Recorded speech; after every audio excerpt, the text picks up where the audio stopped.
तुलसीदास जी को भी अपमान सी भगवान मिले, मैया ने याद दिला दिया। तुलसीदास जी की पत्नी उनके प्रेम में ऐसे पागल कि सांप चढ़ रहा था, सांप को रस्सी समझ के चढ़ गए, मुर्दा बह रहा था, नाव समझ के पार लग गए। और जब पत्नी से मिलने आधी रात को गए, पत्नी से कहा कि देखो तुम्हारे बिना हम रह ना पाए, आ गए। पत्नी ने कहा कि स्वामी जितना प्रेम इस शरीर से है, इतना प्रेम रघुनाथ जी से होता तो आपका कल्याण हो जाता। यहां पर ये नहीं कह सकते कि पत्नी ने अपमान किया, पत्नी ने ठीक ठीक बात कह दी, है ना। यहां कुछ हिस्सा ले सकते हैं, परंतु पूर्ण अपमान नहीं था, वहां अपमान नहीं था। वहां पत्नी ने कहा कि स्वामी जी शरीर से इतनी आसक्ति। यहां यह बात कही जा सकती है कि पत्नी चाहे तो पति को परमेश्वर की ओर मोड़ सकती है। पुरुष जो है कामी प्रधान होता है। पुरुष सबके लिए बातें नहीं है, संत जन भी साधना करके अपने काम को छीण कर देते हैं, समाप्त कर देते हैं। फिर भी पुरुष में काम प्रधान होता है, अधिक होता है। परंतु यदि वह स्त्री की ओर आसक्त है पुरुष, और यदि स्त्री ईश्वर से कनेक्ट हो गई तो अपने पति को भी अपने से हटा करके परमात्मा से जोड़ सकती है। वही तुलसीदास जी की पत्नी ने किया। जो आसक्ति तुलसीदास जी की जगत में थी, वह जगत की आसक्ति हटा के जगन्नाथ में आसक्ति करा दी, रघुनाथ में आसक्ति करा दी। हाँ या ना। तो भगवान जगत से जब तक दुत्कारा ना जाए, ठुकराया ना जाए, तब तक भगवान, इसलिए कहते हैं संसार से अपमान मिलने लग जाए, समझ लेना कि हमारी भक्ति सही चल रही है, ठीक चल रही है। संसार से बड़ा प्यार मिले, बड़ा सम्मान मिले, जगत का सम्मान हमें ना उलझा देगा। सच बताओ, सम्मान पाके अभिमान आता है कि नहीं? सम्मान यदि आपका होगा तो आपके भीतर अभिमान जरूर प्रकट होगा, और वह अभिमान आपको पतित कर देगा। अच्छा, जगत का सम्मान अभिमान देता है, और जगत का अपमान क्रोध देता है। यदि सत्संग नहीं है तो क्रोध प्रकट कर देगा, बदले की भावना प्रकट कर देगा, इन्होंने अपमान किया मैं भी बदला लूंगा। लेकिन यदि संस्कार और भक्ति है तो जगत का अपमान क्रोध नहीं, भक्ति और प्रेम से भर डालेगा आपको, जहां आपका कल्याण हो जाएगा। इसलिए ध्रुव जी महाराज ने भगवान को पाया, वापस घर आए, पिता ने राजा बनाया, बहुत समय तक राज्य का आनंद लिया, और अंत में मृत्यु के सिर पर पांव रख के ध्रुव लोक चले गए। बोलिए ध्रुव जी महाराज की जय। इनका विवाह हुआ, गृहस्थी हुई बसाई ध्रुव जी ने। इन्हीं के वंश में भगवान पृथु भय, जिन्होंने पृथ्वी का दोहन किया, और भगवान ने पृथ्वी को समतल किया। 10,000 कान मांगे पृथु भगवान ने कथा सुनने के लिए। अब मनु जी के दूसरे पुत्र की कथा, प्रियव्रत, उत्तानपाद के बाद प्रियव्रत की कथा, पुरंजनोपाख्यान की भी कथा है कि किस तरह जीव जगत में उलझ जाता है। प्रियव्रत जी महाराज का विवाह विश्वकर्मा की पुत्री वरहिष्मति से हुआ। इनके पुत्र हुए हैं आग्नेत्र, फिर नाभि, फिर ऋषभदेव जी।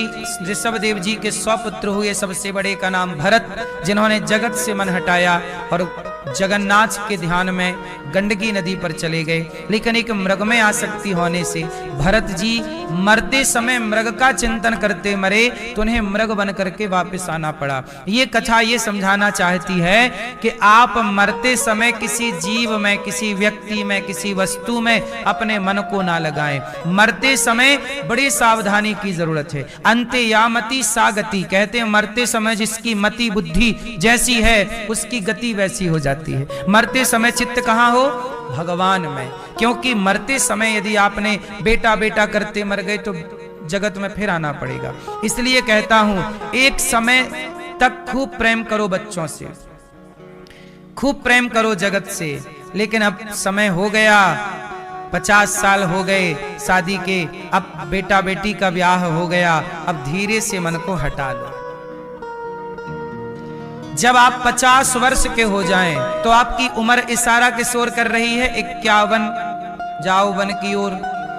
वानप्रस्थ स्टार्ट हो गया ना, ब्रह्मचर्य, गृहस्थ, वानप्रस्थ। और तो वानप्रस्थ कब से शुरू होता है? वन, 51, 52, जाओ वन की ओर जाओ, उम्र इशारा कर रही है। अब बेटा बेटी से ब्याह करके आप मुक्त हो गए ना, जिम्मेदारियां पूरी, अब चित्त भगवान में लगाओ।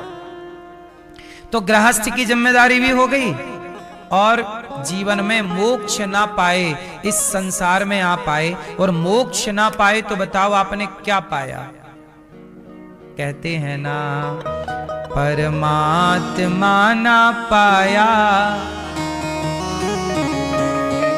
परमात्मा ना पाया, पाया जन्म तो क्या हुआ। सब पाया पर मोक्ष ना पाए तो क्या पाए? इसलिए मोक्ष को पा लेना हम सबकी जिम्मेदारी। अब अनिरुद्धाचार्य ने सब कुछ पाया पर आखिरी में मैं अपना मोक्ष ना कर पाया, तो आपको इतनी भागवत सुनाने, इतना कुछ करना सब बेकार, क्योंकि मैं अपना कल्याण ना कर पाया, तो कितने दुख की बात है। इसलिए मैं आपको तो कल्याण करूं कथा सुना के, आपके हृदय में तो भक्ति भरूं, लेकिन मेरे अपने चित्त में भी तो भक्ति हो। यदि ये खाली रहा तो यहां आप चलो, आपके तो भर रही है, आपका तो कल्याण हो जाएगा, पर मेरा भी तो हो। चलो मैं तो इस बात से तसल्ली हूं कि आपका कल्याण होगा तो मेरा हो ही जाएगा, इसमें कोई किंतु परंतु नहीं है। फिर भी आपका यह धर्म है कि आप ठीक ठीक से सारी जिम्मेदारियां पूरी करें। मेरा कर्तव्य है कि मैं गृहस्थ में रह के गृहस्थ के कर्तव्यों को पूरा करूं और चिंतन ईश्वर का, क्योंकि गई बहुत थोड़ी रही नारायण अवचेत। आप लोग मैया जाओगी तो किसका चिंतन करते जाओगी? किसका है? अभी किसका है ध्यान? अभी तो मैया, दिन भर मैया लोग क्या करती हैं? पोता पोता, बेटा बेटा, नाती नाती, मेरा मेरा मेरा, सारा दिन मेरा मेरा मेरा। मैया, इससे आपकी गति बिगड़ जाएगी। पुरुषों का, अच्छा पुरुष की आसक्ति कहां होती है? पुरुष की आसक्ति पैसे में होती है, बुढ़ापे में, और स्त्री की आसक्ति होती है परिवार में। स्त्री जितनी बूढ़ी होती जाएगी उतना बेटा बेटी, पोता पोती में उलझती चली जाएगी। ये स्त्री का स्वभाव है। जितनी आयु बढ़ेगी स्त्री की उतना वो मोह में पड़ती जाएगी, और जितना पुरुष की आयु बढ़ती जाएगी उतना वो पैसे में आसक्त होता चला जाएगा। ये बात सही है कि गलत है? बोलो। जवानी में आसक्तियां नहीं होती ज्यादा, उम्र बढ़ते ही आसक्तियां भी बढ़ने लग जाती हैं। जो जितना बुढ़ापा के करीब होगा उसकी उतनी अधिक आसक्ति होगी, जो मृत्यु के जितने करीब होगा। अब सोचिए, जो बूढ़ी बूढ़ी मैयाएं जो बिल्कुल एक्सपायरी डेट हो चुकी है, पुरुषों की और स्त्रियों की, जो एक्सपायरी डेट के लोग हैं वो भी अभी पोता खिला रहे, मेरा पोता, मेरा बेटा, मेरा, और ये करते करते हो गए टें।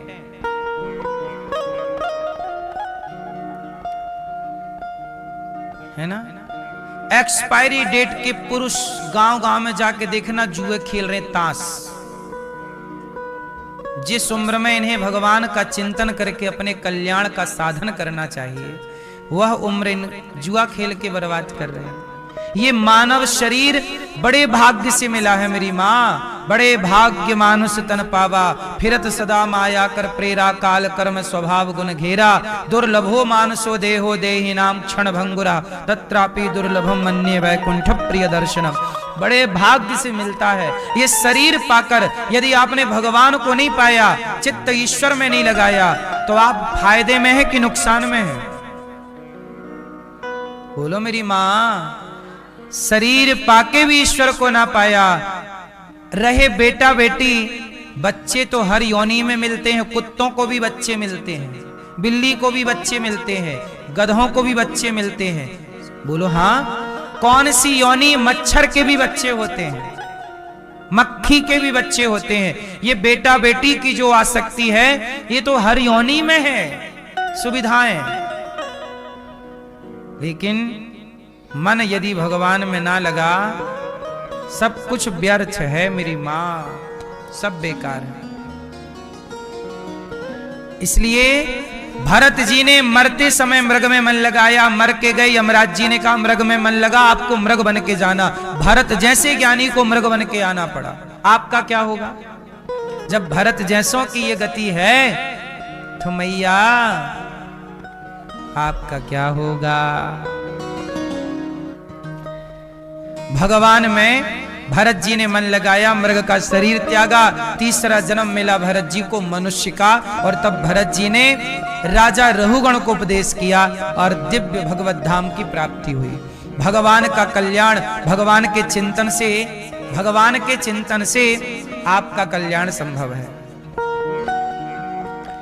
अजामिल जैसा पापी, सुनिएगा, अजामिल जैसा पापी, जो पापी था, और केवल पापी नहीं, वीआईपी पापी था।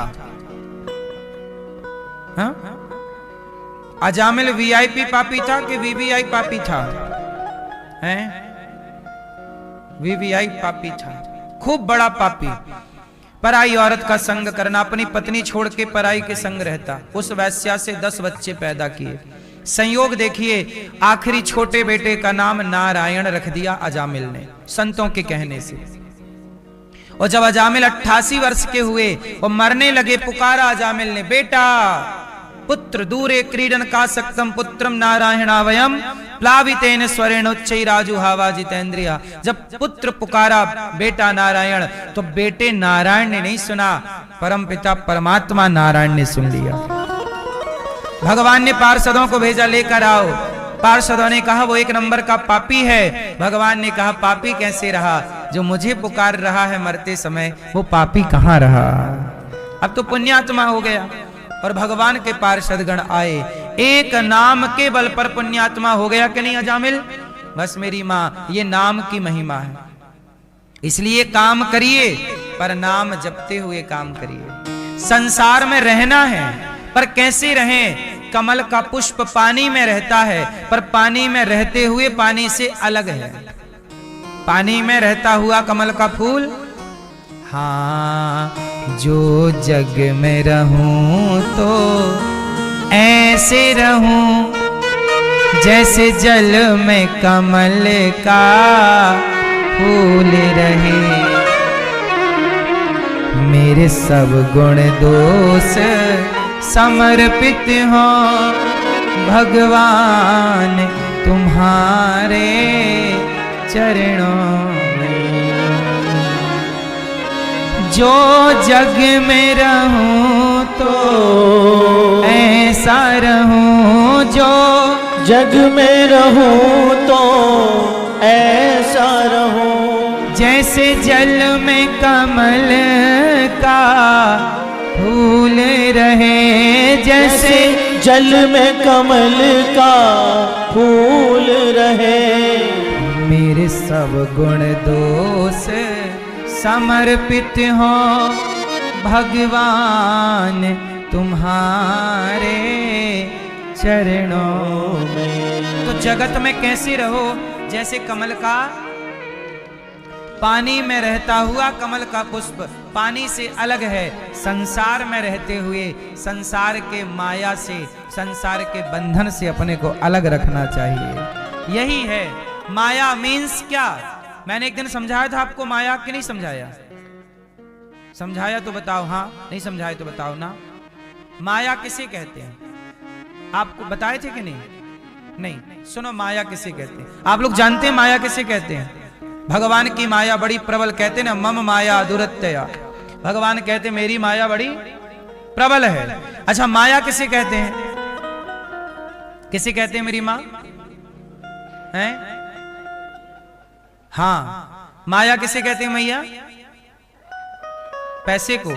अब देखो, समाज में 90 नहीं 99% लोग ये समझते हैं कि माया मतलब पैसा है,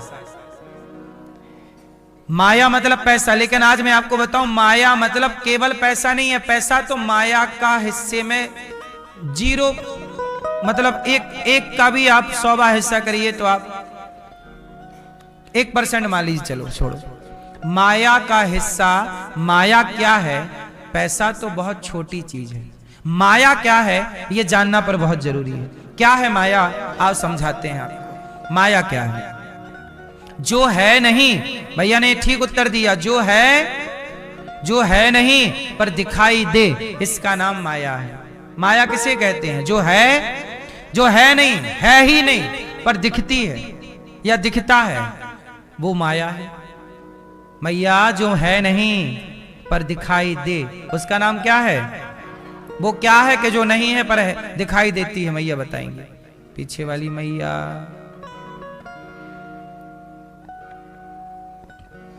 मैया रजाई ओढ़ी हो क्या मेरी माँ?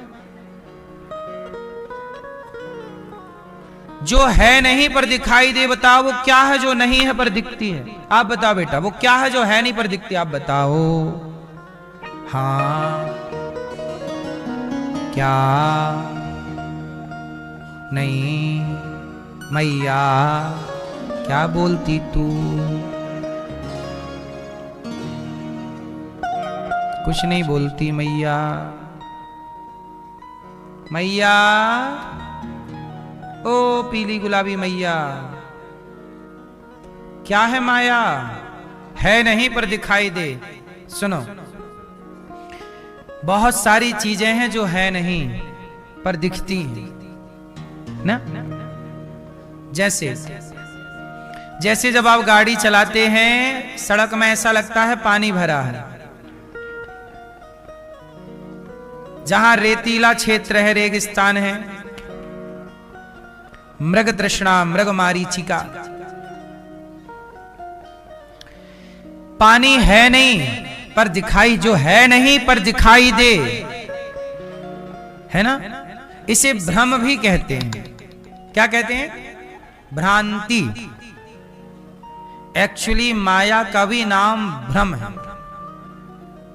यदि बहुत सरल सटीक अर्थों में समझे माया का अर्थ, तो भ्रम को ही माया कहते हैं। भ्रम। आप सारी जिंदगी किस में रहते हैं? भ्रम, भ्रमित रहते हैं। पानी है नहीं पर पानी दिख रहा है, ये माया है, ये भ्रम है। और सुनो, जैसे आपके कितने बच्चे हैं? 5। आपके मैया, पीछे वाली मैया? हाँ, 2। मैया पीली मैया आपके 1, पीली मैया आपके 2 हैं। 2 भ्रम है आपको?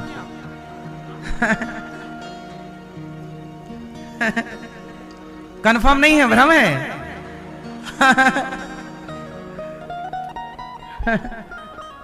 सुनो, मैया ठीक कह रही हैं, अभी सब लोग इसी में आओगे। देखो माया क्या है? भ्रम का नाम माया है। जैसे आप क्या कहते हैं, मेरे 2 बच्चे हैं, मेरे 3 हैं, मेरे 5 हैं। मैया सच बताओ, वो 5 बच्चे या 2 बच्चे आपके हैं? सच बताओ, उन बच्चों में एक बाल भी आपने लगाया हो, एक रोमा भी आपने लगाया हो, तो बताओ। हाँ, आपके बच्चों में एक रोमा भी आपने लगाया हो, तो बताओ। लेकिन दावा क्या ठोकते हैं? मेरा। जबकि वो बच्चा है किसका? किसने तैयार किया उसे? आंखें उसकी भगवान ने लगाई, कान भगवान ने लगाए, सिर भगवान ने बनाया, हाथ भगवान ने, पांव, पूरी संरचना किसकी है? पूरा स्ट्रक्चर किसका है? भगवान का। और आप क्या कहते हैं? मेरा है। सच बताओ, भगवान की प्रॉपर्टी को आप अपना मान रहे हैं, ये भ्रम है या नहीं? बोलो। इसी का और नाम है सटीक अज्ञान। इसी का और नाम क्या है? देखो, माया, बोलो माया, भ्रम, अज्ञान। आप कहते हो ये बेटा मेरा है, क्यों कहते हो कि मेरा है, जबकि आप ये जानते हो कि इस बेटे में मेरा कुछ भी नहीं है। लेकिन आप व्यवहार में सब कहते हैं मेरा मेरा, तो मैं भी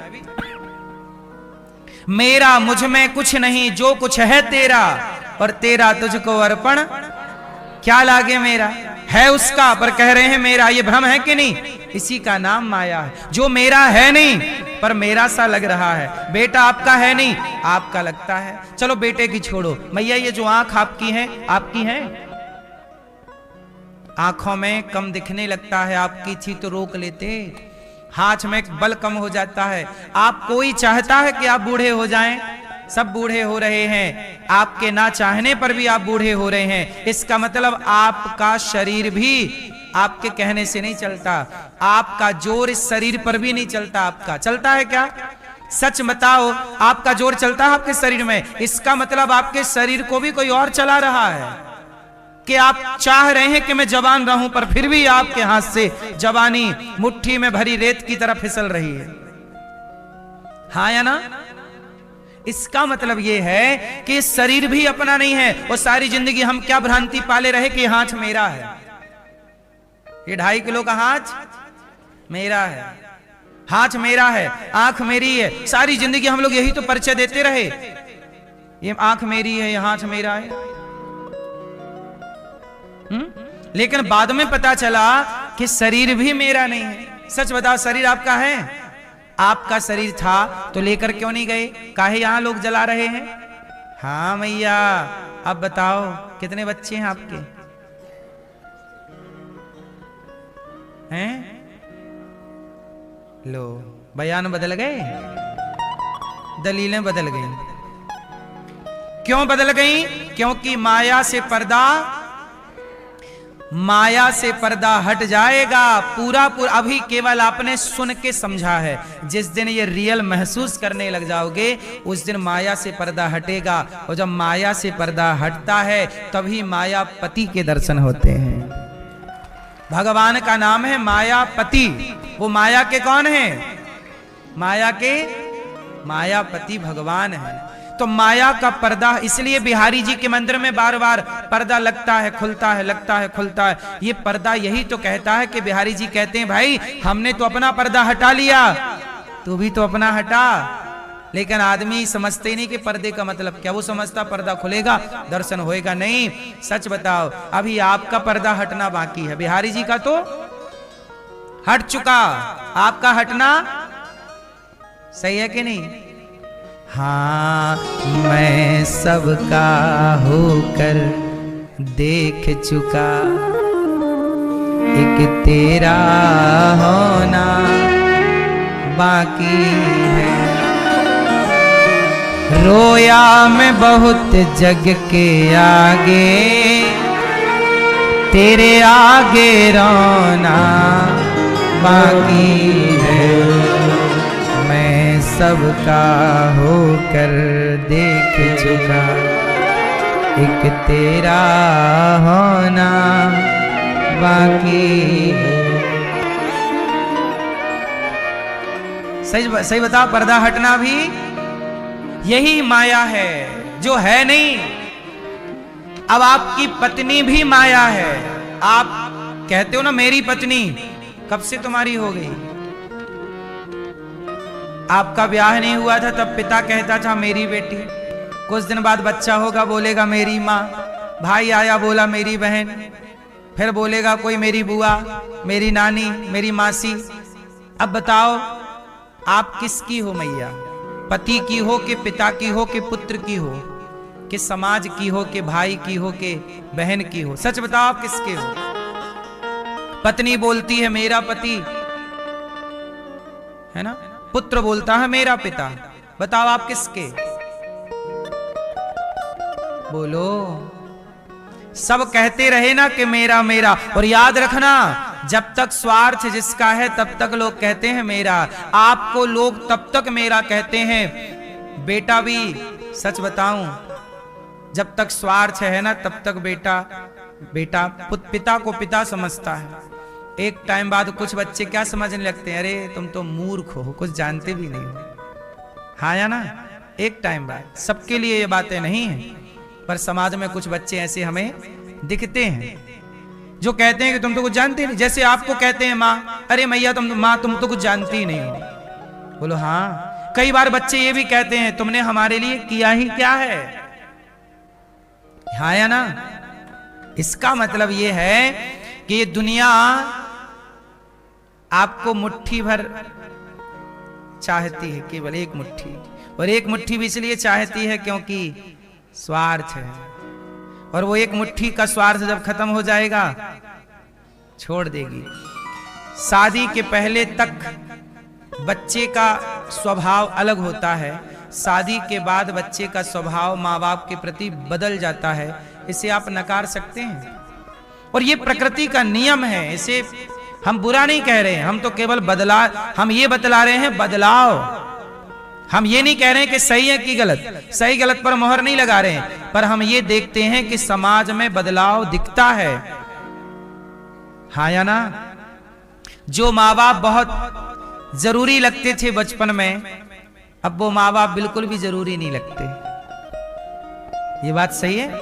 समय के साथ बदलाव।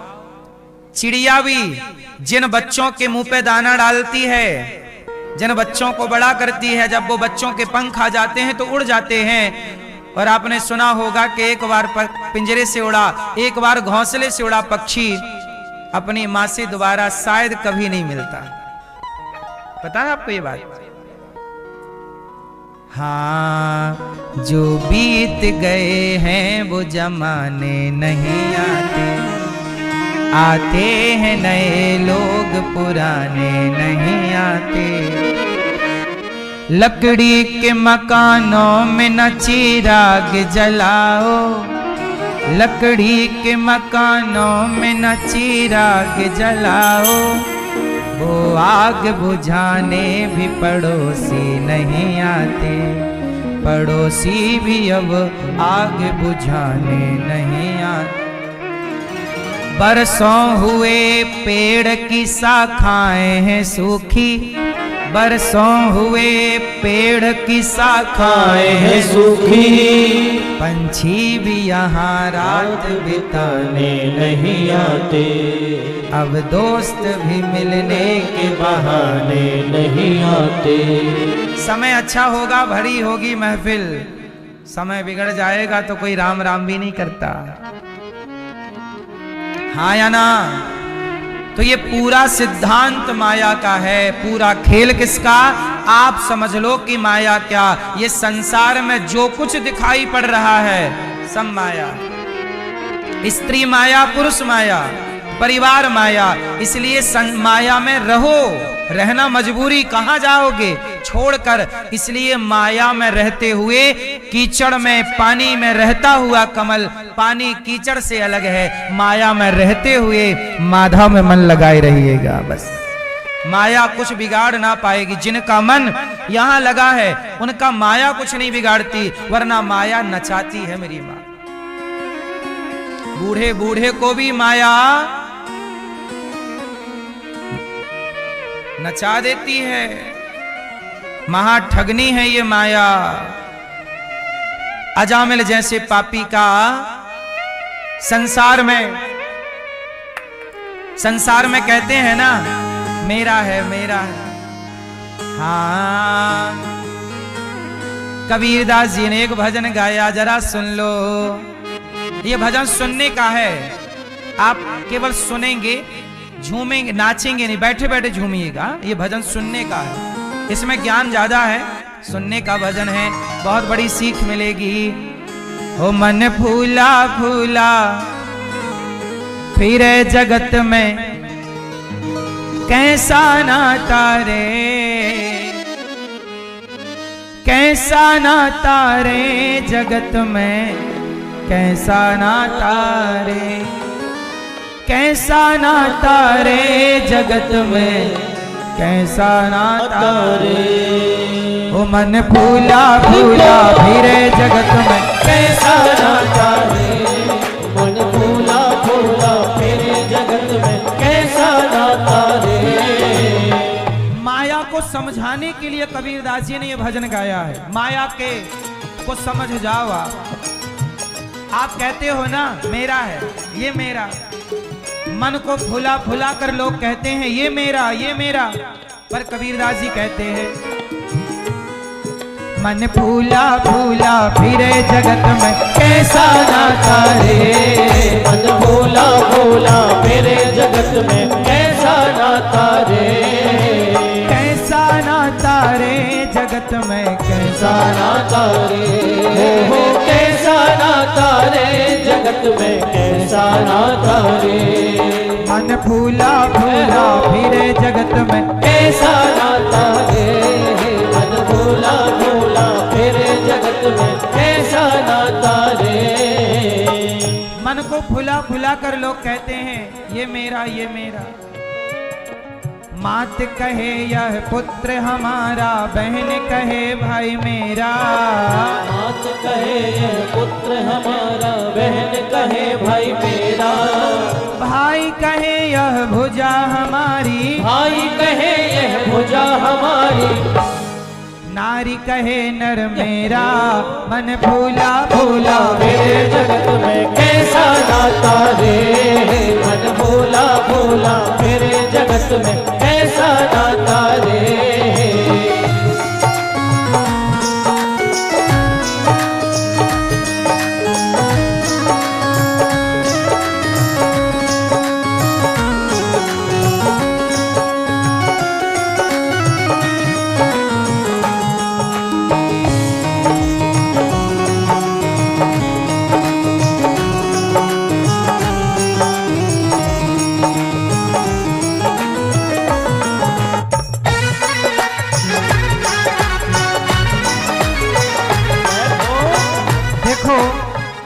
कहती है मेरा बेटा। जब तक हम जीवित हैं सब कहते हैं मेरा, और मर जाने के बाद लोग रोते हैं। सच बताओ, आपके मरने के बाद लोग कितने दिन तक रोएंगे? क्यों मैया? जब आप मरेंगे लोग कितने दिन रोएंगे बताओ जरा? 4 दिन, 3? मैया सही 3 दिन रोएंगे लोग।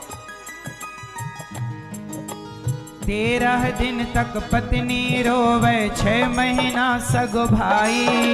13 दिन तक पत्नी रोवे, 6 महीना सग भाई। पत्नी 13 दिन तक रोती है, कबीरदास जी कह रहे हैं।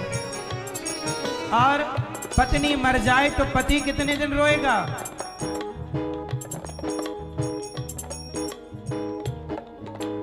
13 दिन तक पत्नी रोवे, 6 महीना सगो भाई। 13 दिन तक पत्नी रोवे, 6 महीना सग भाई। पत्नी मर जाएगी तो चिता की आग ठंडी नहीं हो पाती पत्नियों की, और कुछ पुरुषों के दूसरे विवाह की चर्चाएं चल पड़ती हैं। 13 दिन तक पत्नी रोवे, 6 महीना सगो भाई। 13 दिन तक पत्नी रोवे, 6 महीना सग भाई। जन्म जन्म तक माता रोवे, जन्म जन्म तक माता रोवे। हंस अकेला जाई, मन फूला फूला मेरे जगत में कैसा नाता रे। मन फूला फूला मेरे जगत में कैसा नाता रे। और जब रोएंगे ना लोग, फिर कुछ लोग आएंगे कहेंगे ले चलो। 5-50 बराती आ गए, ले चल होई। 5-50 बराती आ गए, ले चल होई। जब आप मरोगे कुछ लोगों को बड़ी जल्दी रहेगी, जल्दी ले चलो हमें बड़ी दूर जाना है।